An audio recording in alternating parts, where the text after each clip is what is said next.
Attention, please. Quiet, quiet, everybody. My friend, I never thought he'd dare do this. But you can see for yourselves now to what lengths this radical will go to sabotage a peaceful meeting of the people. But I'm calling his bluff. I'm going to make him bring out the witnesses to prove this.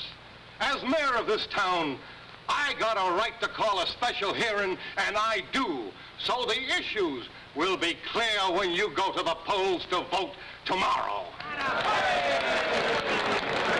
You'll be sorry you ever started this.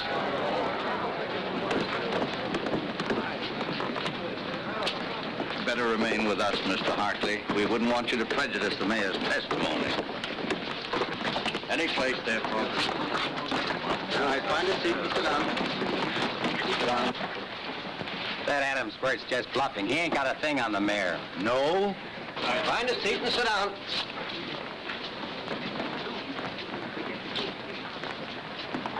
Mr. Grant, I still don't understand.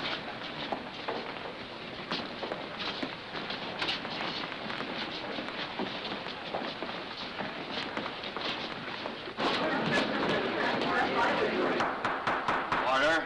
Order. This hearing will come to order.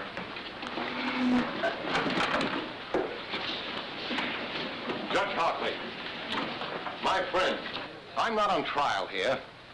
Bill Adams has made accusations against me.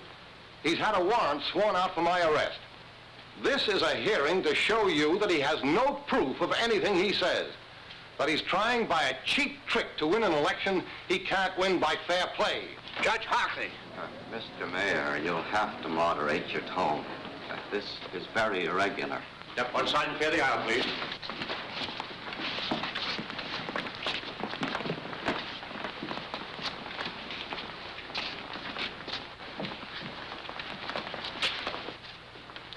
Mr. Conason, it's true that you are not formally on trial here.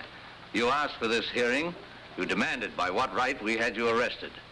We're here to tell you and to accuse you of conspiring against men who honestly oppose you, of inciting a riot with reckless disregard for human safety, of abusing the office to which you have been elected by the people of this town. And these accusations we are prepared to prove. I hate to see the old boy get himself involved like this. Don't worry about the old boy now, darling. Mr. Mayor, Mr. Grant has obtained confessions from these men. They have told Mr. Grant that acting on your orders, they started the riot this morning in order to make possible Mr. Adams' arrest. They have sworn to these facts. Because of this, Mr.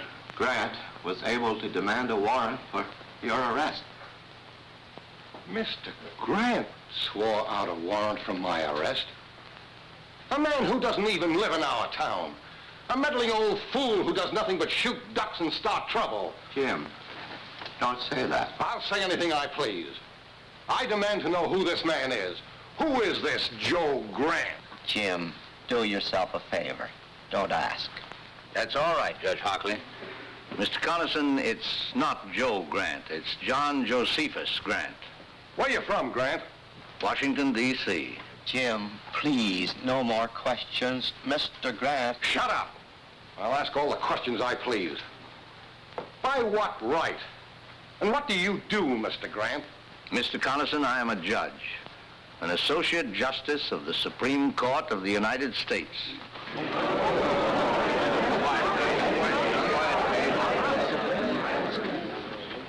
Mr. Conason, you have asked by what right I've interfered in this situation. Do you still want an answer? Justice Grant, would you care to? No, thank you.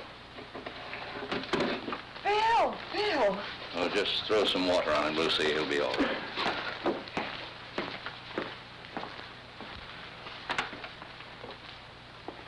Your Honor, Mayor Conason, it's only right that you should know why I, a stranger, have become involved in your affairs.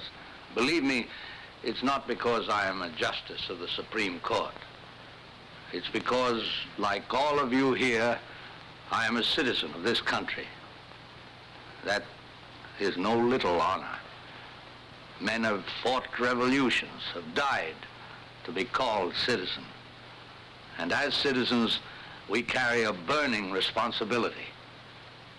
It means that when we elect men to public office, we cannot do it as lightly as we flip a coin. It means that after we've elected them, we can't sit back and say, our job is done. What they do now doesn't concern us. That philosophy of indifference is what the enemies of decent government want. If we allow them to have their way, to grow strong and vicious, then the heroic struggle which welded thousands of lovely towns like this into a great nation means nothing. Then we're not citizens, we're traitors. The great liberties by which we live have been bought with blood. The kind of government we get is the kind of government we want. Government of the people, by the people, and for the people can mean any kind of government. It's our duty to make it mean only one kind, uncorrupted, free, united. I believe, Mayor Connison, that I've answered your question.